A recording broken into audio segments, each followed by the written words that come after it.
The mystical allure of frontman Ian Astbury and pragmatic guitarist powerhouse Billy Duffy created a powerful songwriting duo that left a lasting impact on the 80s.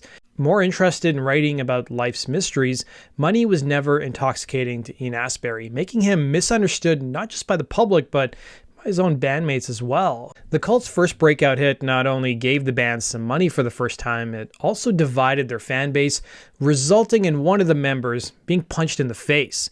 In today's video, let's explore what happened. Born in a working-class family in 1962 in Merseyside, England, Ian Astbury's family went through some rough times. His father worked as a merchant seaman, lost his business, and coupled with high unemployment in the UK in the 70s, the family was always on the move in search of work. While change seemed to be the one constant in Ian's life, it actually wasn't. Ian attended strict schools wherever his parents moved to. He was always bullied because he was the new kid in class, and he soon started to rebel, pushing back against what was being taught in schools, and he grew resentful of the hand that his family had been dealt in life. After spending his first decade in England, his family, by late 73, moved across the pond to Ontario, Canada. It proved to be the first time that Ian felt like he fit in. It was thanks to two Native American kids he met from the Six Nations tribe. Ian spent a lot of time with them on their reservation and became enamored with their culture, something that he carried with him into the Cult. By 1976, as punk rock was becoming popular back home in England, Ian took notice. For his 15th birthday, he asked for Sex Pistols' Nevermind the Bollocks, and it was a band that changed his life.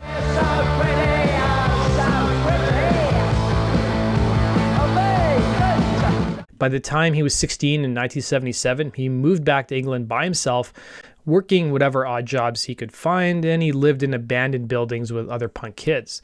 By August of 81, Ian auditioned for a band who was looking for a singer called Violin in Bradford, England.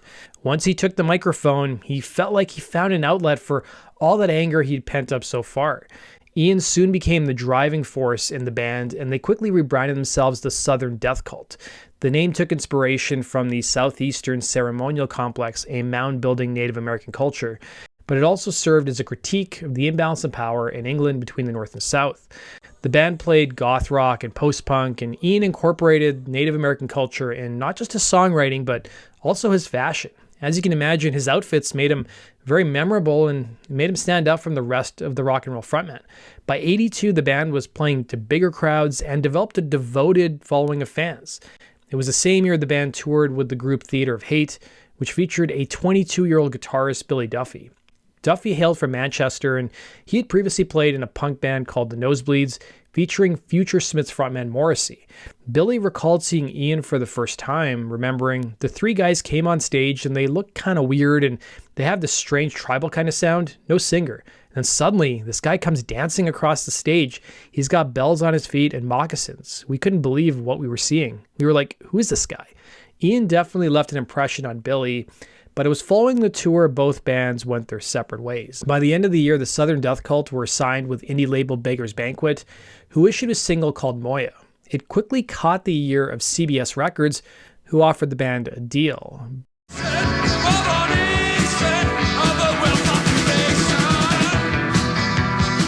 By 83, Southern Death Cult looked like they were going to be one of the most promising bands in Britain.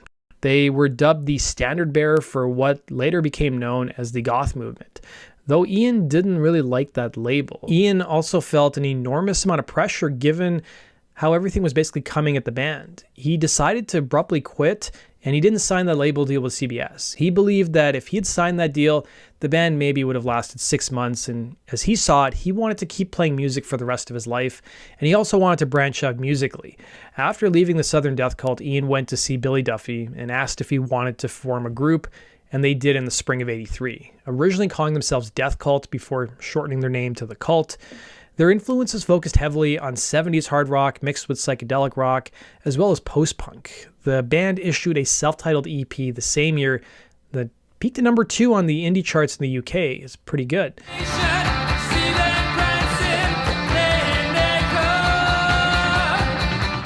But the early history of the Cult got off to a shaky start. The band went through what seemed like a revolving lineup of rhythm section players before they finally found bassist Jamie Stewart and drummer Nigel Preston. But but even with a constant lineup, there were problems from the start. Nigel, a hard partier, had a penchant for drugs, something that eventually led to his dismissal with the group, which we'll talk about in a bit. Southern Death Cult's old label, Beggar's Banquet, soon came knocking and signed the band. It was in August of '84 the label issued the Cult's dramatic and moody post-punk and goth-inspired debut record Dreamtime, which actually produced a #1 hit in Spirit Walker on the UK indie charts, and the song peaked at number 77 on the UK singles chart.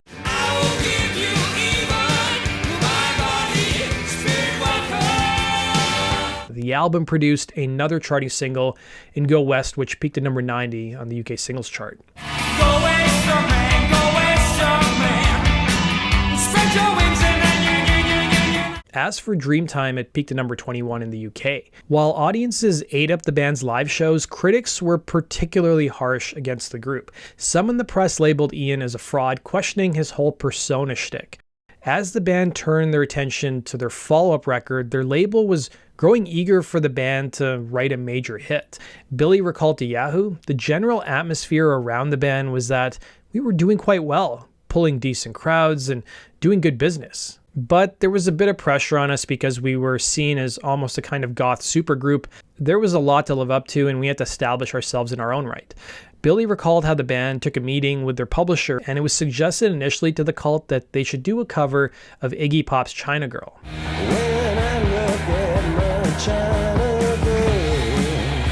It was a song that Iggy Pop and David Bowie had written together, and it was found on Iggy Pop's 1977 record, The Idiot.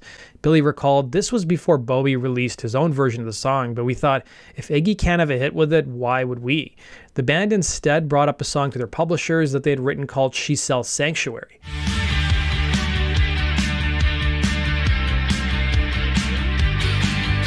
As the band was trying to figure out logistics in the studio, things got off to a bad start. The band originally wanted to work with renowned producer Steve Lillywhite, who had worked with a ton of well-known rock bands. The band's manager sent a demo of She Sells Sanctuary to Steve Lillywhite's management's office, but the note only said for Steve. Ian and Billy soon got a call from Wham producer Steve Brown. Brown and Lillywhite shared the same management, and the envelope mistakenly went to Brown.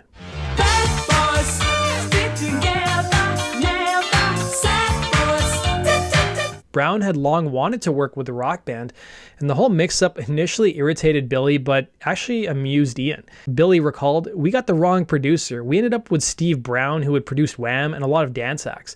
He asked us to take a meeting with him, even though we were a little doubtful, thinking he was either out of his mind or it could be genius. Once he told us that he'd cut his teeth as an engineer on a lot of great classic records by bands like Thin Lizzy and the sensational Alex Harvey Band, we kind of thought, why not? But maybe it was destiny because the producer and Billy and Ian hit it off and they had great chemistry. The first song that they started to work on was that very single that had long eluded the Cult, She Sells Sanctuary.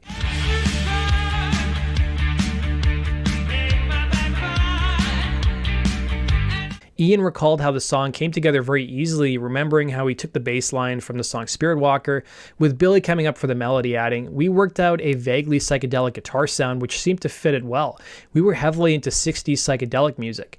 The producer Steve Brown had a lot of pop success, so we really knew how to structure a song.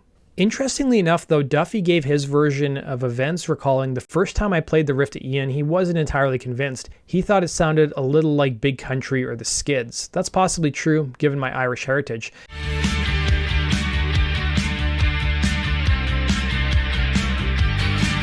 Duffy had been playing with a lot of drones on songs like Horse Nation on Dreamtime, and the iconic introduction of She Sells Sanctuary was made when all the guitar effect pedals were turned on at the same time. Earlier versions of the song saw it start more abruptly. We had this song, She Sells Sanctuary. We were going to go and record it. We insisted on using a studio in London called Olympic. I remember we were kind of getting set up in this room, and I remember standing there with all my guitar, and I had my little Boss pedal board. I looked down on the floor and I saw a violin bow. I picked it up and I thought, I'll mess around, play The Song Remains the Same violin bow thing that Jimmy Page did for a laugh. Then I just hit every pedal I had. So that was basically it.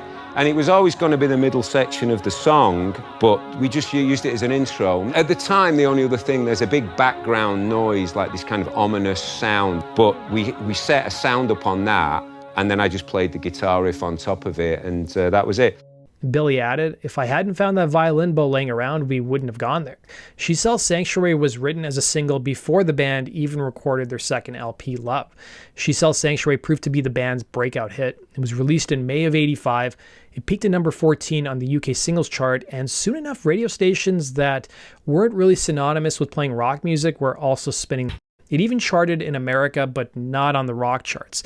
It charted on 2 separate dance charts at number 36 and 43. It also charted in my home country of Canada, Netherlands, and Ireland. Billy recalled when it was done, "I always felt that the earlier songs that we recorded never quite clicked, although a few were close." Ian talked about the meaning behind the song on several occasions, calling it a basic love song while flat out saying it's about sex.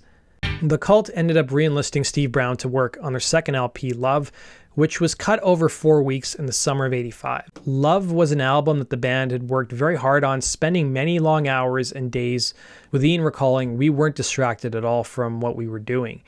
No one was on the phone or just hanging out. We were working very long hours with no breaks at all and experimenting with so many ideas." I think that's why the record has a constant unity all the way through. It was probably the most honest album we did. Love was issued in October of '85 with it peaking at number 4 on the UK charts. It quickly became a massive hit, becoming Beggars Banquet's best-selling album in the label's history, going on to sell about 2.5 million copies worldwide. The album, in addition to featuring She Sells Sanctuary, also featured several other well-known songs by the Cult, including Rain and Revolution. Rain peaked at number 17 on the UK charts.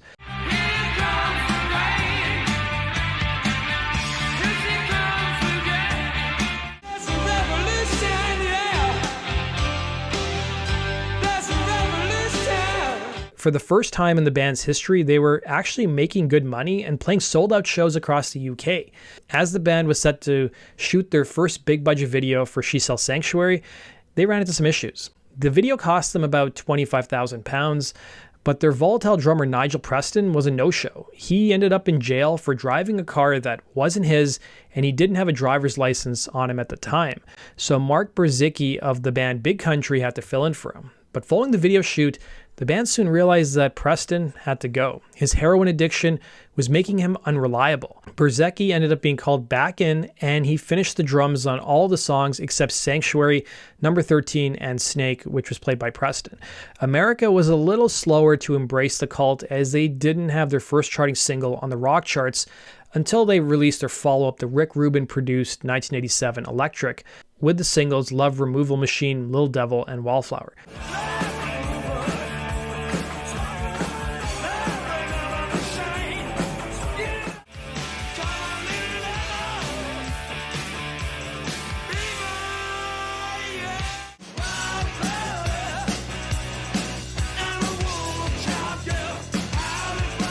1989's Sonic Temple did even better in America, having a top 5 hit with Fire Woman on both the alternative and mainstream rock tracks chart.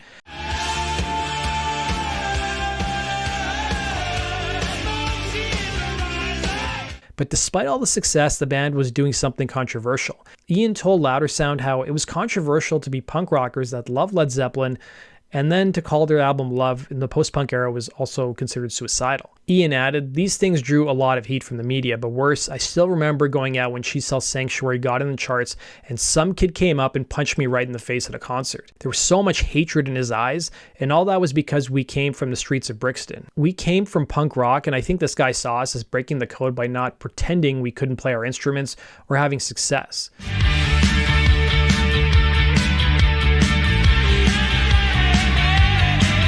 While the 80s proved to be a very successful era for the Cult, the 90s were a lot more challenging. Their 1991 album, Ceremony, was marred with litigation over the cover photo of the child on the album. The record came out in September of '91, a month that saw a slew of huge releases from mostly alternative bands, most notably Nirvana. Then the Cult returned in 1994 with their self-titled album that saw them break up for half a decade. The band went through a whirlwind of lineup changes since then, but both Billy Duffy and Ian Astbury have always been the constants in the band. As for the Cult's former drummer Nigel Preston, he sadly passed away in 1992 due to a drug overdose at the age of 28. The Cult, though, are still going strong today and continue to tour. She Sells Sanctuary was part of a mashup with rapper Flo Rida, with his song Good Feeling in a Budweiser commercial that was broadcast in 2012.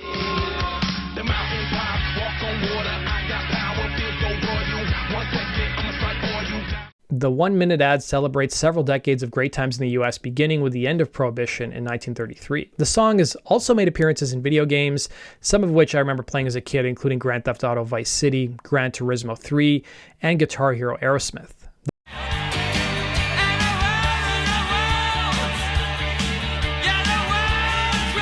That does it for today's video, guys. Thanks for watching, and we'll see you again in Rock and Roll True Stories. Take care.